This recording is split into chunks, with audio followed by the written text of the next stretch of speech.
আল্লাহ পাক রব্বুল আলামিন আমাকে আপনাকে এই জমিনের মধ্যে কেন পাঠাইলেন? আমরা সবাই তো ছিলাম রূহ জগতের মধ্যে। আল্লাহ পাক রব্বুল আলামিন আমাদেরকে কেন ওই রূহ জগৎ থেকে মাতৃগর্ভে পাঠাইলেন? আবার মাতৃগর্ভ থেকে আমাদেরকে কেন দুনিয়ার জমিনের মধ্যে পাঠাইলেন? আল্লাহ পাক রব্বুল আলামিন বলেন, লিয়াবলুয়াকুম আইয়ুকুম আহসানু আমালা। লিয়াবলুয়াকুম, তোমাদেরকে পরীক্ষা করার জন্য। আহসানু আমালা, লিয়াবলুয়াকুম আইয়ুকুম, তোমাদেরকে দুনিয়ার জমিনের মধ্যে পাঠাইলাম। তোমাদের মধ্যে কে সুন্দর আমল করে, কে সুন্দর নেক কামাই করে, এটা পরীক্ষা করার জন্য তোমাদেরকে দুনিয়ার জমিনের মধ্যে পাঠাইলাম। মুসলমান ইমানদার আল্লাহর গোলাম, গভীর লক্ষ্য করে শুনো। আল্লাহ পাক রব্বুল আলামিন তোমাকে আমাকে এত মর্যাদা দান করলেন, এত ইজ্জত দান করলেন। আল্লাহ পাক রব্বুল আলামিন তোমাকে আমাকে এত সম্মানের অধিকারী করলেন। আল্লাহ পাক রব্বুল আলামিন গোটা জমিনটাকে সৃষ্টি করলেন, আসমান বানাইলেন, জমিন বানাইলেন। আসমান জমিনের ভিতরে যা কিছু আছে সব কিছুই আমার রব্বুল আলামিন বানাইলেন। এই সব কিছুই আমার আল্লাহ বানাইলেন মাত্র 6 দিনের মধ্যে। আল্লাহ পাক রব্বুল আলামিন বলেন, হুয়াল্লাযী খালাকাস সামাওয়াতি ওয়াল আরদা ফী 6 আইয়াম ফী 6 আইয়ামিন থুম্মা ইসতাওয়া আলাল আরশ। আল্লাহ পাক রব্বুল আলামিন বলেন, আল্লাহ তাআলা মাত্র 6 দিনের মধ্যে আসমান জমিন বানাইলেন। এই আসমান জমিনের মধ্যে যা কিছু আছে এই সব কিছুই আল্লাহ তাআলা 6 দিনে বানাইলেন। আল্লাহ বলেন, বান্দারে, আমি আল্লাহ তোকে 6 দিনে বানাই নাই, আসমান 6 দিনে বানাইলাম। জমিনের মধ্যে যা আছে, আসমান জমিন এর মধ্যবর্তী স্থানে যা কিছু আছে সব কিছুই আমি আল্লাহ বানাইলাম মাত্র 6 দিনের মধ্যে। কিন্তু বান্দা, আমি আল্লাহ তোমারে 6 দিনের মধ্যে বানাই নাই, 6 মাসে বানাই নাই। আমি আল্লাহ তোমাকে 10 মাস 10 দিন তোমার মায়ের গর্ভে রাখিয়া বানাইয়া তোমাকে দুনিয়াতে পাঠাইলাম। মুসলমান ইমানদার আল্লাহর গোলাম, কেন আল্লাহ তাআলা এত লম্বা হায়াত দিয়ে তোমাকে আমাকে বানাইলো? আল্লাহ তাআলা এজন্যই বানাইলো, তোমাকে আমাকে পরীক্ষা করবে। আল্লাহ তাআলা তোমাকে আমাকে দামি করে বানাইছে। ওই জমিন আল্লাহ বানাইছে, আসমান বানাইছে, সব কিছু আমার আল্লাহ বানাইছে। এই সব কিছু বানানোর পিছনে আমার আল্লাহ তাআলার কুদরতি হাত লাগাইতে হয় নাই, কোথাও আল্লাহ তাআলা কুদরতি হাত দেন নাই। কিন্তু বান্দা, তোমাকে আমাকে 3.5 হাত লম্বা করে আল্লাহ বানাইলেন। এই গভীর ভিতরে আল্লাহ তাআলা কুদরতি হাত লাগাইয়া দিলেন। কেন এত মহব্বত করে আল্লাহ তোমাকে আমাকে বানাইলেন? বান্দা, এত যত্ন করে আল্লাহ তোমাকে আমাকে বানাইলেন, এমনি এমনি তোমাকে আমাকে ছেড়ে দিবে না। এজন্য মুসলমান ইমানদার আল্লাহর গোলাম, আল্লাহ তাআলা এই আসমান জমিনকে বানাইলো, আল্লাহ তাআলা এগুলো বানানোর পরে আল্লাহ তাআলা বলেন নাই আসমান সুন্দর করে বানাইছি, জমিন সুন্দর করে বানাইছি, এই আসমান জমিনের ভিতরে যা কিছু আছে এই সব কিছুই সুন্দর করে বানাইছি। আল্লাহ এই কথা বলেন নাই, বরং আল্লাহ বলেন মানুষ তোমাকে আমি আল্লাহ সুন্দর করে বানাইছি।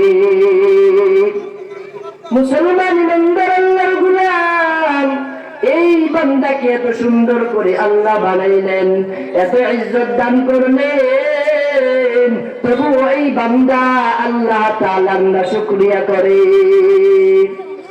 আল্লাহ পাক রব্বুল আলামিন বলেন কাইফা তাকফুরুনা বিল্লাহ, কাইফা তাকফুরুনা বিল্লাহ, কেমনে তোমরা রবের অস্বীকার করো, কেমনে তোমরা রবের না শুকরিয়া করো, কেমনে তোমরা অস্বীকার করো। কাইফা তাকফুরুনা বিল্লাহ, কেমনে তোমরা অস্বীকার করো। ওয়া কুনতুম আমওয়াতান, অথচ তোমরা ছিলে মৃত, তোমরা ছিলে নিষ্প্রাণওয়ালা, তোমাদের প্রাণ ছিল না।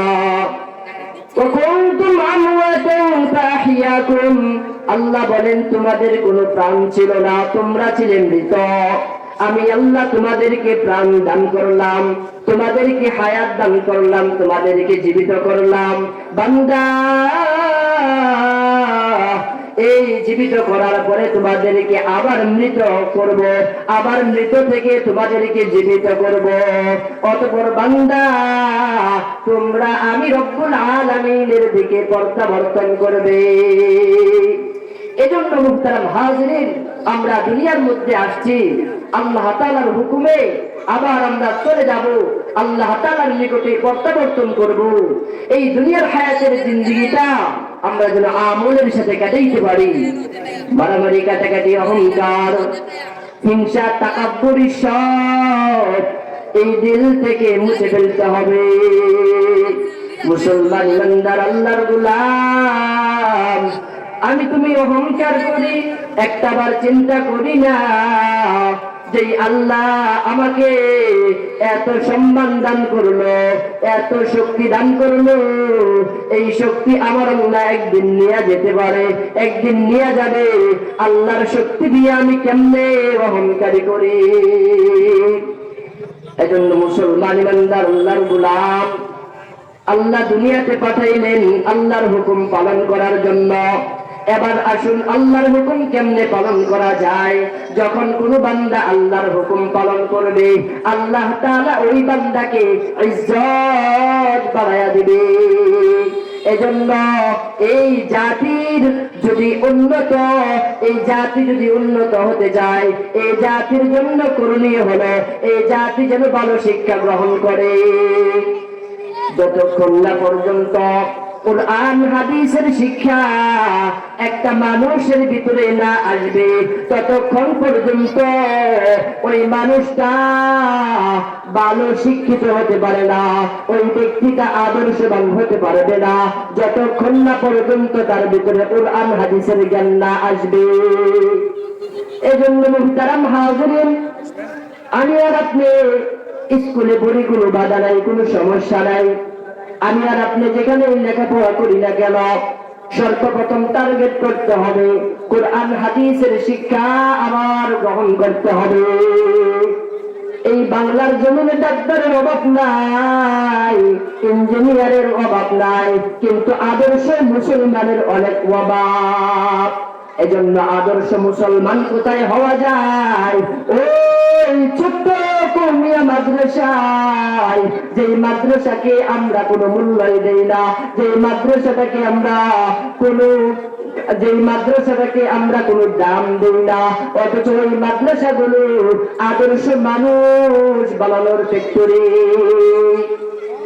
এজন্য মুসলমান ইমানদার আল্লাহর গোলাম, নিজের সন্তানকে যদি আমি আর আপনি আদর্শবান মানুষ বানাইতে চাই, অবশ্যই মাদ্রাসায় সন্তানদেরকে দিতে হবে।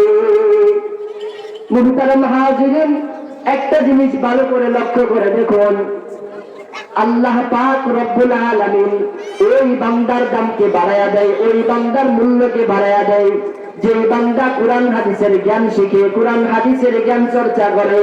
মুহতারাম হাজিরিন, আল্লাহ তাআলা বলেন ইউতিল হিকমাতা মান ইয়াশা ওয়া মান ইউতাল হিকমাতা ফাকাদ উতিয়া খায়রান কাসীরা। আল্লাহ তাআলা বলেন ইউতিল হিকমাতা মান ইয়াশা, তিনি যাকে ইচ্ছা তাকে দ্বীনের জ্ঞান প্রদান করেন। ইউতিল হিকমাতা মান ইয়াশা ওয়া মান ইউতাল হিকমাতা ফাকাদ উতিয়া খায়রান কাসীরা। আল্লাহ পাক রব্বুল আলামিন বলেন তিনি যাকে ইচ্ছা তাকে দ্বীনের জ্ঞান প্রদান করেন, আর যে দ্বীনের জ্ঞান প্রাপ্ত হয় সে অতি কল্যাণের বস্তু প্রাপ্ত হলো। অতঃপর আল্লাহ তাআলা বলেন ওয়া মা ইয়াযাক্কারু ইল্লা উলুল আলবাব। আল্লাহ তাআলা বলেন ওই ব্যক্তি হলো বুদ্ধিমান, যেই ব্যক্তি নসিহত গ্রহণ করে, যেই ব্যক্তি নসিহত কবুল করে। আজ আমাদের সমাজের মধ্যে লক্ষ্য করে দেখুন, বুদ্ধিজীবীর কোনো অভাব নাই। আমরা তাদেরকে বুদ্ধিমান বলে সাক্ষ্য দেই, যারা টাকা পয়সাওয়ালা, যাদের ধন সম্পদের অভাব নাই। কিন্তু মুহতারাম হাজিরিন, আল্লাহ বলেন ওই ব্যক্তি বুদ্ধিমান যেই ব্যক্তিকে দ্বীনের জ্ঞান দান করা হয়েছে, যেই ব্যক্তি নসিহত গ্রহণ করেছে।